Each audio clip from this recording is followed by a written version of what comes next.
फार अवघड झालं महाराज. हां, खरे वारकरी त्यांचे म्हणजे तब्येती खराब झाल्या, भजन करायला मिळालं नाही. आणि इतके पेटले का काही काहींच्या बायका माहेरी गेल्यात, अजून परत आल्या नाही.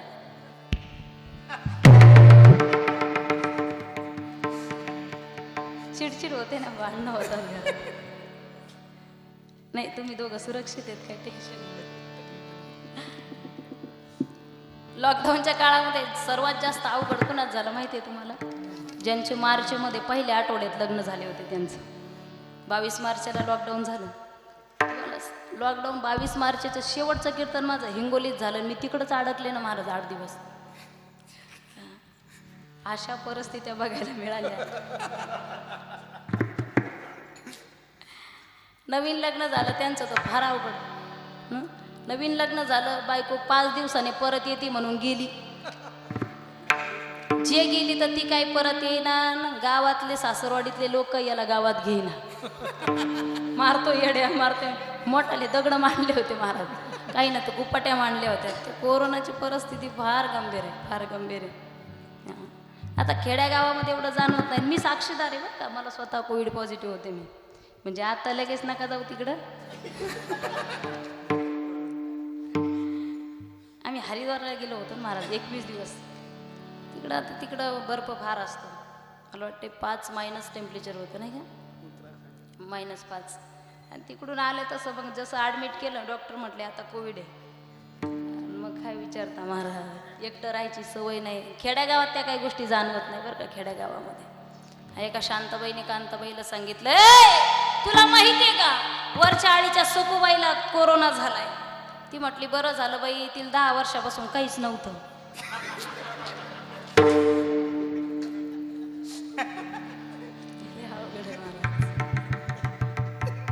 अजून काही इकडं सॅनिटायझर काही बाजारतलंय महाराज. ज्या त्यांची औषध मिळालं नाही त्यांनी सॅनिटायझरच पिलं. बायको म्हणली कमीत कमी हाताला लावायला तरी ठेवायचं होतं ना. अशी परिस्थिती. खऱ्या अर्थाने आता एकदम मन मोकळं झालं बरं का. कीर्तन चालू झाले. तो गोबराय म्हणतात, मनसोक्त परमार्थ करत असताना एक सांगू मी तुम्हाला, एक करा संताची पायी, संतांच्या पायावरती विश्वास ठेवा. तुम्ही म्हणाल की या जगताचं हित करणारे संत आहेत, त्यांच्या पायावरती विश्वास ठेवायला पाहिजे. पण अनेकांच्या पायावरती ठेवून चालणार नाही का? काही बाजारांच्या खूप ओळखी असतात माझी, तिथपर्यंत ओळख आहे, इथून पाहिलं तर तिथून ओळख आहे. तिकडं एखाद्याच्या पायावरती विश्वास ठेवला तर चालेल का? नाही नाही. संताविना प्राप्ती नाही ऐसे.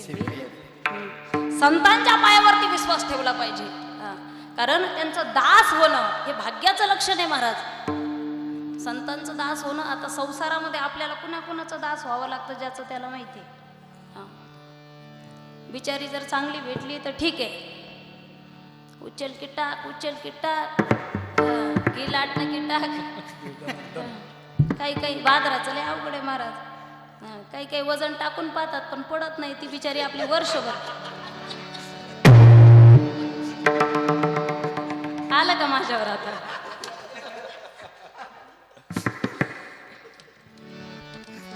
ती बिचारी वर्षभर काही बोलत नाही, लग्न झाल्या काहीच बोलत नाही, मान ठेवती. पण दुसऱ्या वर्षी मग अंबिका.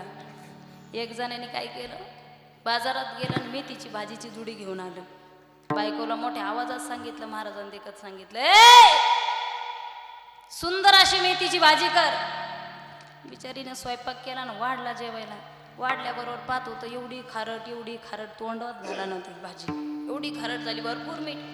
तेवढ्याच वजनात परत सांगायला लागलं, कळत नाही का तुला भाजीत मीठ जास्त झालं? ती म्हटली ग बस, भाजीत मीठ जास्त झालं नाही, भाजीच कमी पडली, आणखी एक जुडी आणायची ना. तुम्हाला समजलं तरी बरं झालं. जे जेवले त्यांनी झोपण्याच्या कार्यक्रमात चला.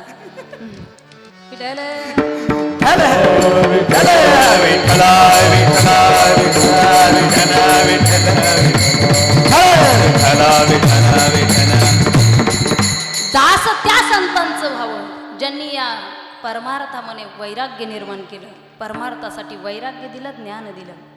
माझे तुकोबराय म्हणतात, जीवनामध्ये कितीही संकट येऊ द्या महाराज, ज्यावेळेस तुम्ही संतांकडे जाता त्यावेळेस ते मायेने हात फिरवत असतात. ज्यावेळेस तुम्ही संकट येतं आणि मायबापाकडे जाता ते तोंडावून हात फिरवत असतात. अहितापासून काढिती हित देऊनी वाढविती, नाही श्रुती परोती माऊली जगा. हे संत मला अहितापासून काढतात, हितापर्यंत नेतात. म्हणून त्या संतांचे काय सांगू आता, संतांचे उपकार मज निरंतर जागविती. अनंत असे उपकार आहेत संतांचे. माऊली ज्ञानोबराय तुकोबराय परमार्थ करत असताना त्या ठिकाणी दोन व्यक्तींना प्राधान्य देतात. परमार्थाची जाण ठेवणारा एक कृतज्ञ ज्ञ जानाती, उपकार ठेवून उपकारावर अपकार न करणारा. लक्ष द्या, ज्ञ जानाती उपकाराची जाण ठेवणारा. दुसरं कृतघ्न, कृतघ्न घ्न हंती नाश करणे, एखाद्याच्या उपकारावर अपकार करून मोकळा होणे. संतांच्या पायावरती जाण्याचा संबंधच येत नाही. काही काही माणसं फार कृतज्ञ असतात, ज्या माणसाने आपल्यावर उपकार केला त्याचाच नाश करायचा. एक राजहंस, बसू दे काही नाही, माझ्या कीर्तनात आहे चालतं. आडनावाचं आंधळ आहे ना माझं, रोजचाच अनुभव आहे महाराज. कधी लाईट तरी जाईल, कधी इकडं तरी घोटाळा, कधी इकडं तरी घोटाळा, नाही तर तिकडंच. घ्नहंती उपकाराची जाण न ठेवणं. एक राजहंस मोठा ब्रह्मज्ञानी होता, रोज ब्रह्मदेवाला भेटायला जायचा. तिकून आल्याच्या नंतर राजाच्या भेटीला यायचा राजहंस. पण एक दिवस काय झालं, राजहंस एका झाडावरती बसला होता. त्याने पाहिलं एक वाटसरू त्या ठिकाणी आलेला आहे, मोठा थकलेला आहे. राजहंसाला वाटलं माझ्याकडं पाहुणा आलाय. जे ज्ञानी माणसं असतात ते पाहुण्याचा सत्कार करतात, आदर करतात. आता मूर्ख शगात्राने वर्धनती तो विषय वेगळा आहे. चहा घ्यायचा का, पाणी देऊ का, ज्ञानती मूर्ख शगात्राने वर्धनती. काही ज्ञानच नाही महाराज. पण ज्ञानी माणसं मान ठेवत असतात, मान देत असतात, आदर देत असतात, आदर करत असतात. राजहंसाने पाहिलं की आपल्याकडे कोणीतरी पाहुणा आलेला आहे, पाहुण्याचा सत्कार केला पाहिजे. पराखाली झाडाखाली बसला आणि तिथंच झोपी गेला. दुपारची वेळ आहे, त्या पाहुण्याला झोप लागली आणि झोप लागल्याच्या नंतर त्याच्या तोंडावर ऊन आलं. राजहंसाने काय केलं, आपले दोन्ही पक्ष असे पंख फुलवले आणि तो सावली धरू लागला. सावली धरली त्या माणसाच्या तोंडावरती. तो माणूस नंतर उठून बसला. संध्याकाळ झाली होती. राजहंस हा ब्रह्मज्ञानी होता. तो बोलू लागला, तुम्ही माझ्याकडे आलेले पाहुणे आहात, तुम्हाला तहान लागली का, भूक लागली का, काही चिंता करू नका, मी व्यवस्था करतो. फळं आणून दिले. तहान लागली म्हणून एका विहिरीजवळ घेऊन गेला, पाणी पाजलं. त्या ठिकाणी सांगितलं इथं पाणी तुम्ही प्या. पाणी पिल्याच्या नंतर सांगितलं एक छोटंसं दुरण तयार करा आणि संध्याकाळ करता तुम्ही घ्या. तो माणूस म्हटला नाही नाही, मला पुढच्या प्रवासाकरता जायचंय. राजहंसाने सांगितलं नाही नाही, पुढं जंगल आहे आणि जंगलामध्ये फार भीती आहे. हिंस्र पशु त्या ठिकाणी असतात, वाघ आहेत, सिंह आहेत, तुम्ही जाऊ नका. तो माणूस म्हटला ठीक आहे, काय हरकत नाही. तिथं मुक्कामाला थांबला आणि थांबल्याच्या नंतर ती रात्र गेली. तो सकाळी उठून बसला. विचार केला आता आपल्याला पायी प्रवासी लांब जायचंय, खाण्यापिण्याची काय व्यवस्था करावी. म्हणून त्या माणसाने काय केलं, लक्ष द्या, त्या कृतज्ञ माणसाने काय केलं, जो राजहंस होता त्याला ठार मारलं, त्याचं मांस त्या ठिकाणी भाजून घेतलं, रस्त्याची व्यवस्था आणि निघाला. पण इकडं राजा विचार करू लागला की अरे 2 दिवस झाले राजहंस माझ्याकडे आलाच नाही, काय झालं, आजारी पडला असेल, नेमकं झालं काय. म्हणून राजाने 2 दूत त्या ठिकाणी पाठवले. दूत त्या ठिकाणी झाडाजवळ आले, जे राजहंसाचं घर होतं. पाहिलं तर एका बाजूला पंख पडलेले आहेत, एका बाजूला त्या राजहंसाची चोच पडलेली आहे, पाय तुटून पडलेले आहेत. पटकन येऊन सांगितलं राजाला. आम्ही गेल्याच्या नंतर हा प्रकार त्या ठिकाणी पाहिला. राजाला राग आला, कोणी केलं असं, कुणाकडून हे वाईट पाप घडलं, शोधून काढा त्या माणसाला.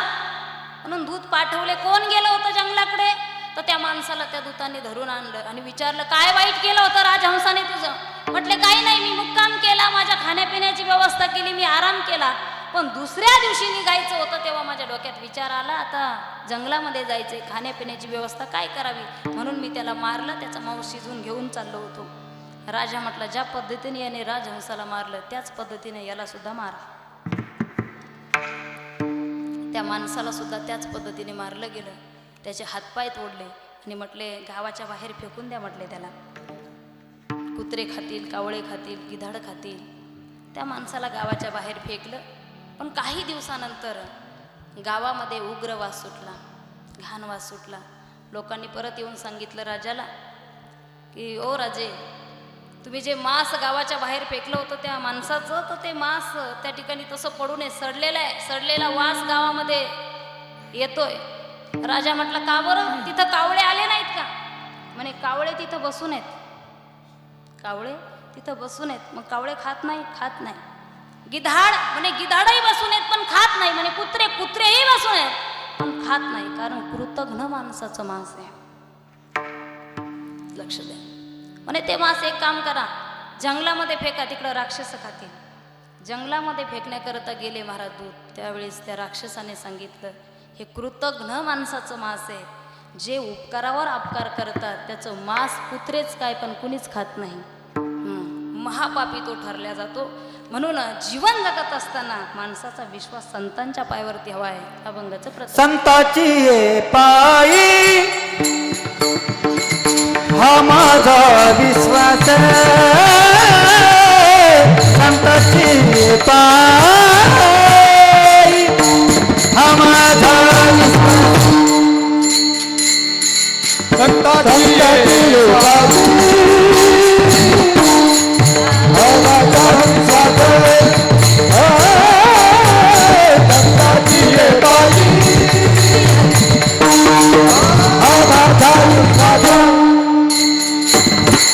संताची ये पायी हा माझा विश्वास. संताची ये पायी हा माझा विश्वास. संताची ये पायी हा माझा विश्वास. संताची ये पायी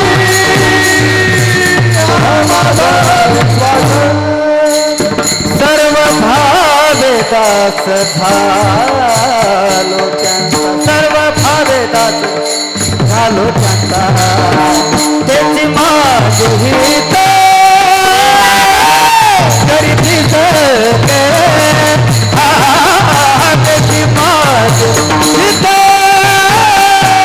करीती सके. सर्व भावे दास झालो त्यांचा.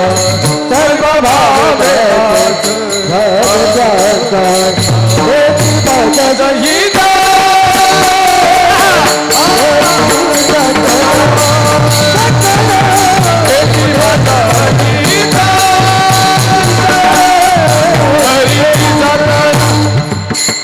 संताची पायी हा माझा विश्वास. भावे दास झालो सर्व भावे दास झालो. पायी हा माझा विश्वास.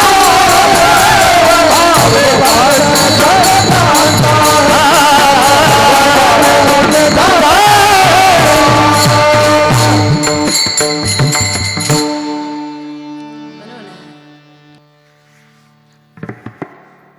विश्ववंदे माऊली ज्ञानोबर आहे, जगद्गुरु तुकोबर आहे, संत भगवान बाबा, संत वामन भाऊ महाराज यांच्या कृपा आशीर्वादाने आणि मच्छिंद्र महाराज बोधे यांच्या कुशल मार्गदर्शनाने हा भक्तिमय असा अखंड हरिनाम सप्ताह या ठिकाणी होत आहे. गोड असं निवेदन आहे. लॉकडाऊनच्या काळात निवेदनं बघण्यासारखे होते आणि त्यानंतर बघण्यासारखे आहेत. 9 महिने जसं काही बांधून टाकले होते महाराज मंडळी. बांधून जसे सुटले की महाराज वाघच बाहेर आले तसे. बंदुकीच्या गोळ्याच येत नुसत्या डिस्ट्या. या ठिकाणी भव्य असा हा अखंड हरिनाम सप्ताह तुम्ही आम्ही करत आहोत. आज द्वितीय दिवस आहे, दुसरा दिवस आहे. लॉकडाऊन नंतर हा आनंद सर्वच वारकरी तुम्ही घेत आहात. या ठिकाणी कथाही चालू आहे. काय महाराजांचं नाव? गावकरीच आहेत का? नावकरी गावकरी. तुम्ही माझ्या अगोदर जुगाड जमून घेतलं म्हणायचं.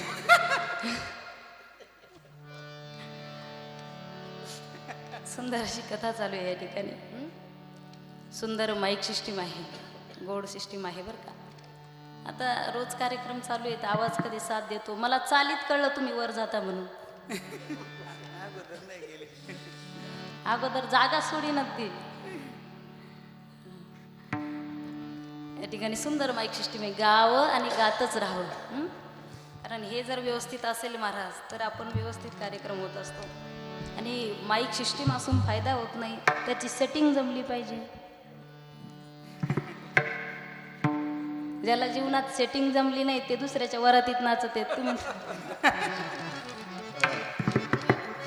त्यांचं बरं आहे. या ठिकाणी निराश राहू नका बरं का. तुम्ही आनंदित राहा. जसं काही तुम्हीच लांबून प्रवास करून आले असं मला वाटतंय.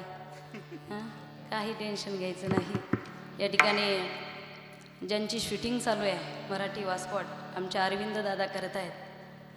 गोड व्यक्तिमत्व आहेत. उभ्या महाराष्ट्राला, उभ्या कीर्तनकारांना जे महत्त्वाचं स्टॉप आहे ते आमचं मराठी वास्पॉट बस स्टॉप. इथं आलं की भरपूर काही आम्हाला शिकायला मिळायला मिळतं. या ठिकाणी मी सर्वांना सांगून जाईल, महिला मंडळ भरपूर संख्येने तुम्ही आहात. त्यांना माहिती आहे आजचं मतदान कमी पडायला नको. कीर्तन ऐकणं हे भाग्यवंताचं लक्षण आहे बरं का. कुणी उठावं आणि कीर्तनाला यावं असं होत नाही. ऐका व्रताचे महिमान, ऐका व्रताचे महिमान, नेमे आचरती जन, गाती ऐकती हरी कीर्तन, ते समान विष्णुसी. साक्षात तुम्ही भगवंताच्या बरोबरीचे श्रवणकार या ठिकाणी आहात. पुरुष मंडळी, तरुण मंडळी, या ठिकाणी महिला मंडळ, सर्वांना मनापासून धन्यवाद देते. समस्त ग्रामस्थ मंडळीच्या वतीने हा सप्ताह होत आहे. या ठिकाणी आमचे नातेवाईक, असे माझे बंधू लागतात, आत्या भाऊ लागतात आणि आता भाऊजी लागतात. आमचे रवी दादा, अगोदर दादा कारण की भाऊजी नंतर झाले, ते माझी आत्या या गावामध्ये आहे. गीते खूप आट्टा असं होता बरं का त्यांचा मागच्या वर्षापासून. मग तारीख घ्यावंच लागेल. आता भले मी ह्याच भागातली लेकबाळ आहे, पण नाविलाजाने माझे कार्यक्रम कोकणात, मुंबई तिकडे जास्त चालतात. या ठिकाणी त्यांनासुद्धा त्यांचा सर्व परिवार मनापासून धन्यवाद देईल. या ठिकाणी सुंदर अशी पहिली चाल झाली. मला वाटतं या कलाकारांसाठी तुम्ही एकदा सर्वांनी टाळ्या वाजवा. कारण आमचे खांदेकरी चांगले असले तर आम्ही तिथपर्यंत जातो. महाराज रोजचंच आहे त्यांच्यासाठी हे, पण खूप गोड आवाजामध्ये. क्या बात आहे. सरस्वती आहे, खूप छान चाल गायली. महाराजांना मनापासून धन्यवाद देते. काय नाव आहे तुमचं? खुशाल. थकलात का तुम्ही? तुम्ही जोडीने आलेत का? तुम्ही टेन्शन घेऊ नका, असं मोकळे उभा राहा मस्त फ्रेश. महाराज या ठिकाणी आहेत. सर्वच दिग्गज मंडळी या ठिकाणी, मायबाप. या ठिकाणी माझ्याबरोबर आलेले हरिभक्त परायण मृदंग महर्षी, उभ्या महाराष्ट्राला ज्यांनी मृदंगाने वेड लावलं, आमचे राजू महाराज पातळे. दिल्लीमध्ये महाराजांचं शिक्षण झालं नव्हे. गुरुवर्य वैद्यबाबांचे ते पटशिष्य आहेत. आणि तसेच या ठिकाणी तुम्हाला वाटलं असं ना, आता एवढा कार्यक्रम ताईला एकटीलाच बोलवलं होतं हे सगळ्यांचे कशासाठी, पण तुम्हा सर्वांना मी सांगू इच्छिते, मी जातवंत कीर्तनकार आहे. वारकरी संप्रदायाचा वसा माझ्या घरामध्ये असल्या कारणाने आम्ही आनंद घेतो कीर्तनाचा. या ठिकाणी आमच्याबरोबर हार्मोनियम वादक, विशेषतः महाराजांचं सुंदर गायन आहे. महाराष्ट्रामध्ये प्रति सुरेश वाडकर म्हणून ज्यांची ओळख आहे, कुशल असा आवाज आहे महाराज. पण आमच्या विनंतीला मान देऊन महाराज रामेश्वर महाराज देशमुख या ठिकाणी विराजमान आहेत. त्यांनासुद्धा धन्यवाद देईल. तुमच्या गावामध्ये मी नवीनच आहे म्हणून सांगून जाईल. माझे पती अभिमन्यू महाराज या ठिकाणी आहेत. तसं तुमच्या लक्षात येणारच आहे आता थोडं थोडं.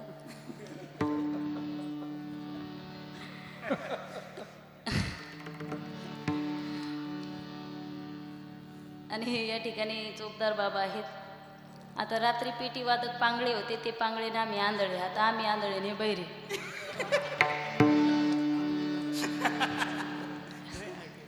नाही काय हरकत नाही, बाकीचे असल्यावर तुम्ही असत जा.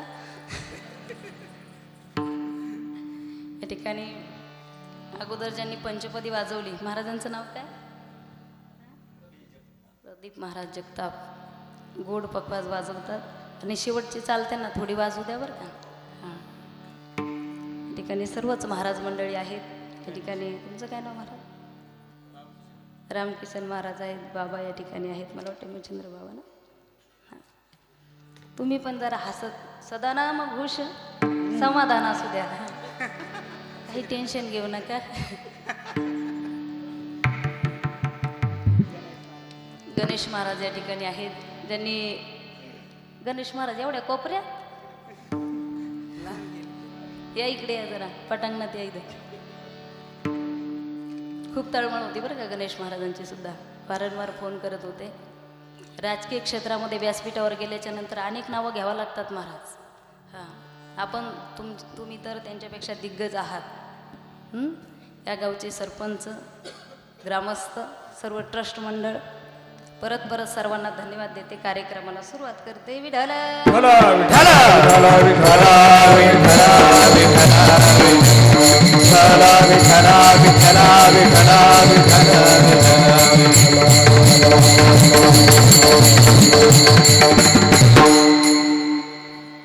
अभंग खूप गोड आहे. तुकाराम महाराज या अभंगामध्ये संतांचा महिमा सांगतात. संताचे पायी हा माझा विश्वास, सर्व भावीदास झालो त्यांचा. सगळ्यांच्या परिचित असलेला अभंग आहे आणि यूट्यूबला सुद्धा मी दिलेला आहे, पण आता याच अभंगावर अनेक कीर्तन मी देणार आहे. जगद्गुरु तुकोबाराय सुंदर असा महिमा संतांचा सांगतात. संताचे पायी हा माझा विश्वास. या जगतामध्ये विश्वास ठेवायला लायक पात्र असं ठिकाण नाहीये. लक्ष द्या, या जगतामध्ये विश्वास ठेवायला लायक पात्र असं एकही ठिकाण नाही. कारण ज्यांच्यावरती आपण दृढ असा विश्वास ठेवतो तेच माणसं नेहमी आपला विश्वासघात करत असतात. पण आपण जरा परमार्थिक दृष्टिकोनातून जर पाहिलं तर या परमार्थामध्ये संताची पायी हा माझा विश्वास. तुकोबाराय म्हणतात, माझा विश्वास संतांच्या पायावरती आहे, मी त्यांचा दास झालो. अर्थात संसारामध्ये आपण दास होत असतो, विश्वास ठेवत असतो, पण ते आपलं हित करत नाही. हा फार मोठा बदल आहे बघा. संसारामध्ये आपण विश्वास ठेवतो, दासही होतो, पण समोरचे व्यक्ती आपला विश्वासघात करतात नव्हे, हित करत नाही. पण जगद्गुरु तुकोबाराय म्हणतात, संत एक असं ठिकाण आहे, त्याची माझे हित करीती सकळ, जेणे हा गोपाळ कृपा करी. ते संत माझं सकल हित करत आहेत, जेणेकरून भगवंताची माझ्यावरती कृपा व्हावी. नव्हे नव्हे भगवंतापर्यंत जाण्याकरता संतांचे पाय धरावे लागतात महाराज. संतांचे पायी हरिप्राप्तीसी उपाय, धरावे संतांचे पाय. त्या भगवंतापर्यंत जाण्यासाठी जे साधनरूपी संत आहेत त्यांचे पाय धरणं फार महत्वाचे आहे. नवे नवे त्यांच्यावरती विश्वास ठेवला पाहिजे, त्यांचं दास झालं पाहिजे. त्याची माझी हित करीती सकळ, जेणे हा गोपाळ कृपा करी. भागली आमाज वाहतील कडिये, त्यांचे यानी जोडे सर्व सुख. परमार्थ करत असताना एखादा साधक थकला, भागला, शिंदा तर ते संत काय करतात माहितीये? कडेवरती घेतात. एखादा वारकरी बघा, जर वारीला निघाला, साहजिक आहे सर्वसामान्यामध्ये वारीला निघाला तर समोरचा व्यक्ती जर वारकरी असेल तो म्हणत असतो, मलाही वारीला यायचं होतं, पण काय करू, घरामध्ये खर्चायला पैसे नाही, आम्हाला तिकिटाला पैसे नाही. तो जर साधक त्या ठिकाणी चांगला असेल, भक्ती स्वरूप असेल, तो म्हणत असतो, त्याची काही चिंता करू नको, मी सर्व तिकीट भरतो, मी तुझा सांभाळ करतो, मी वारीला नेतो. भागली आमज वाहती लकडी, त्यांचे यानी जोडे सर्व सुख. या जगताचा थोडा विचार केला महाराज, सुख कशातच नाहीये, पण संत जे उपलब्ध करून देतात ते मात्र परमानंदाचं सुख आहे. म्हणून त्याची माझी हित करीती सकळ. तुका म्हणे शेष सेविना आवडी, वचन न मोडी बोलिले ते. आचरण करत असताना माणूस कुणाचं करत असतो, कुणाचं ना कुणाचं पाहून आचरण करतो. मुलगा बापाचं पाहून करतो, नाही माझ्या बाबाला हे आवडतं मला पण तेच आवडतं. गावामध्ये जर एखादा मोठा माणूस असेल तर लहान मुलं सुद्धा त्याच्यासारखे व्हायला पाहतात. आपल्याबरोबरचे मुले जसे असेल तसं त्याचं आपण आचरण करत असतो. पण वारकरी संप्रदायामध्ये आचरण करत असताना संत स्वरूप संत आपल्या डोळ्यासमोर येतात. तुका म्हणे शेष सेविनावडी व्यासोचिष्ट जगत रे. महाभारती जे नाही, या महाभारतामध्ये जी ग्रंथ संपत्ती आहे ती संतांनी उष्टी केलेली आहे महाराज, व्यासांनी. म्हणून अशा संतांचं उचिष्ट मी सेवन करीन. तुका म्हणे शेष सेविनावडी. आवडी, आवड फार महत्वाची परमार्थामध्ये बरं का. आवड असेल तरच निवड चांगली होते. चांगली आवड असेल तर चांगली निवड होते. आवडत नसेल तर 2-3 वर्षामध्ये घटस्फोट झाल्याशिवाय राहत नाही. आवड फार महत्वाची. आवड महत्वाची आहे. एखाद्याला जर एखादी व्यक्ती आवडली तर त्याच्यासाठी ते काही पण तुमच्यासाठी संप्रदायामध्ये आवडीने जे आळंदीला येतात ना, आवडीने भले एखाद्या वर्गामध्ये त्यांचं ॲडमिशन नसू द्या, पहिली वर्ग नसलेला शिकू द्या, काही गरज नाही. आज एक गुरुवर्य गोविंद महाराज केंद्रे महाराज कोणत्याच शाळेमध्ये ॲडमिशन नव्हतं, पण ज्ञानेश्वरी मुखदगत होती. आज जगताच्या पाठीवर एवढं मोठं आळंदीमध्ये ज्ञानेश्वरी मंदिर आहे. माझे तुकोबर आहे, नाही कोणत्या शाळेचं शिक्षण, पण विचाराची श्रीमंती. जोपर्यंत धनाचं, लक्ष द्या, जोपर्यंत धनाचं आणि मानाचं आकर्षण आपल्यापासून दूर जात नाही तोपर्यंत विचाराची श्रीमंती वाढत नाही महाराज. काही माणसाला असं राहायची हौस असते, असं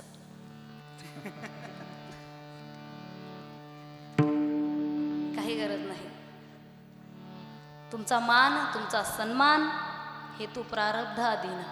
अन्न मान धन, प्रारब्धामध्ये असेल तर अन्न मिळतं, धन मिळतं, मान मिळतो. नाही तर विनाकारण कोणत्याही बैठकीत किती कडे कपडे घालून जा, ते मिळत नाही महाराज. रिकामा टाइमपास नको. आवड पाहिजे परमार्थामध्ये. आणि मी सांगू तुम्हाला, परमार्थ करत असताना तुम्ही जर संसाराचं ओझं माझ्या भगवंतावरती टाकलं ना महाराज, मागे पुढे उभा, तो बघून घेतो. तुम्हाला काही बघायची गरज नाही. माझ्या जीवनामध्ये अनेक संकट येऊन गेले, पण तो जेव्हा उभा राहतो ना महाराज, तर जगातला कोणताही माणूस उभा राहून चालणार नाही. कारण माझा भगवंत त्या ठिकाणी सक्षम असला पाहिजे. आणि हा परमार्थाने घडत असतो. म्हणून आवड. तुका म्हणे शेष सेविना आवडी, वचन न मोडी बोलिले ते. वचनबद्ध असावं, संप्रदायामध्ये वचनबद्ध असावं बरं का. म्हणजे आज सप्ताहामध्ये माळ घातली, वचनबद्ध असावं. सप्ताहामध्ये घातली आणि डबल जर लागली, कोणत्या नदीत सोडू का विहिरीत सोडली तरी चालेल. आम्हालाच फोन येतात परत, तुम्ही ती माळ घातली त्याचं काय करायचं, जरा 2-4 दिवस काढायचा विचार आहे. वचनबद्ध असलं पाहिजे. विठ्ठल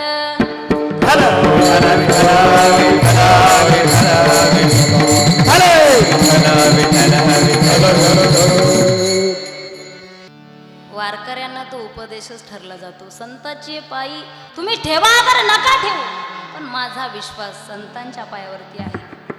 परमार्थामध्ये मन स्वच्छ लागतं महाराज. कारण ज्याचं मन निर्मळ नाही त्याचं परमार्थात काहीच काम नाही. परमार्थ हा स्वच्छ मनाने केला जातो, तो कपट मनाने चालत नाही. आणि त्यात मनाचे प्रकार अनेक महाराज.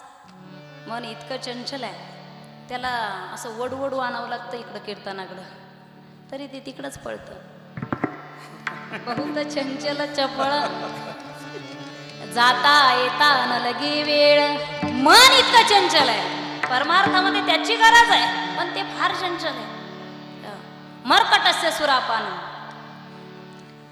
मरकटस्य सुरापान. माकड माहिती आहे तुम्हाला? माकड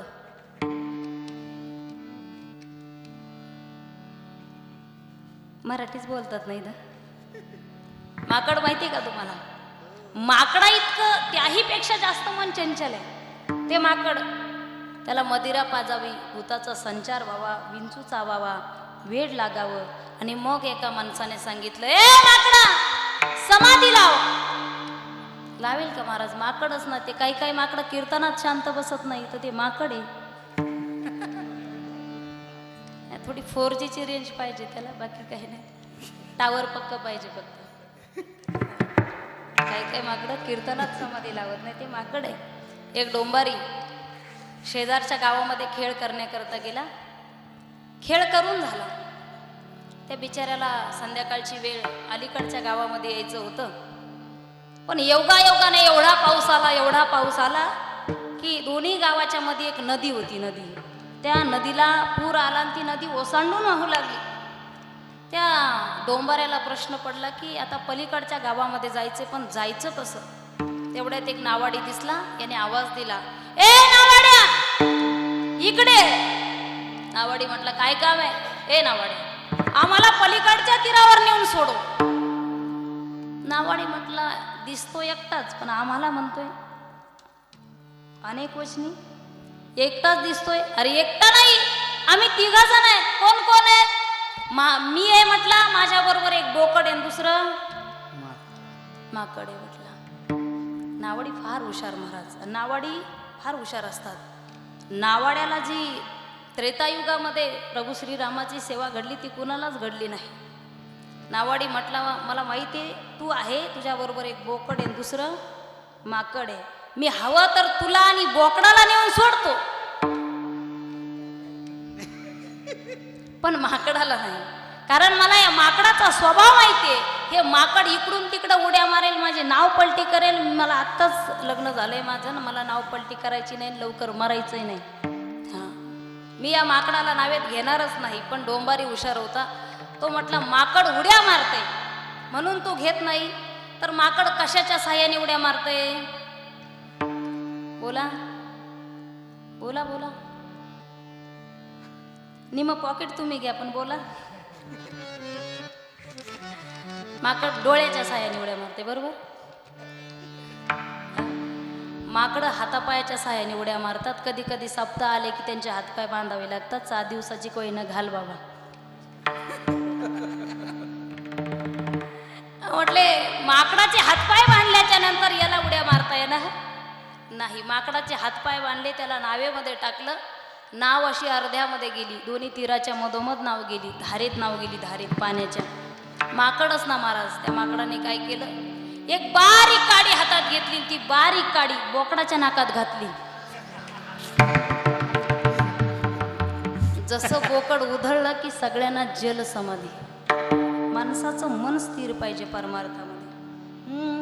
आता कोठे धावे मन, आता कोठे धावे मन, तुमचे चरण देख लिया. भाग गेला सिना गेला, भाग गेला सिना गेला. आता कोठे धावे मन. त्याच्या चरणाजवळ असलं पाहिजे सर्वस्व महाराज. नाही तर मनाचं वारं जिकडं जाईल तिकडं, जिकडं जाईल तिकडं. माझं यूट्यूबला एक खूप छान विनोद गाजला मन. आणि परमार्थामध्ये ज्ञानी माणसं पाहिजे बरं का. मूर्खस्य गात्रा निवड. मूर्खाचे कामं नाही तिथे येणं म्हणजे. त्याला काही कळतच नाही त्यातलं. रात्री एक टाळकरी असं पळतच गेला आणि एक जणाला ओढतच माझ्याकडे घेऊन आला, म्हणजे याला माळ घाला. काय सांगावं. काय चांगले ज्ञानी माणसं पाहिजे ना. त्याला कसं बोलावं, कसं बसावं कळलं पाहिजे. नाही तर काय सांगणार महाराज त्याला आपण. एकाचं नवीन लग्न झालं. आईने सांगितलं पहिल्यांदा सासरवाडीला जातोय, काहीतरी गोड धोड घेऊन जाय. ते म्हटलं ठीक आहे, फाट्यावरून मी घेऊन जाईन काहीतरी. पण त्याच्या लक्षातच राहिलं नाही. ते तसंच परत आलं. परत घरी आल्याच्या नंतर आईने विचारलं, काय घेऊन गेला होता? ते म्हटलं, आई तू सांगितलं होतं पेढे न्यायला, पण लक्षातच राहिलं नाही. आता दुसऱ्या वेळेस नेतो म्हटलं पेढे. आणि काही दिवसानंतर सासरवाडीवरून बातमी आली, सासरा गचकला. लक्ष द्या, यांना अगोदरच करण लागलं बाबा. काही दिवसानंतर बातमी आली, सासरवाडीवरून सासरा गचकला. मग फाट्यावरती जेव्हा गाडी थांबली तेव्हा त्याला आठवण आली की आईने आपल्याला सांगितलं होतं सासरवाडीला जाताना काहीतरी गोडधोड घेऊन जाय. 2 किलो पेढे घेऊन गेलं. सोहळा आनंदाचा गजर विठुरायाचा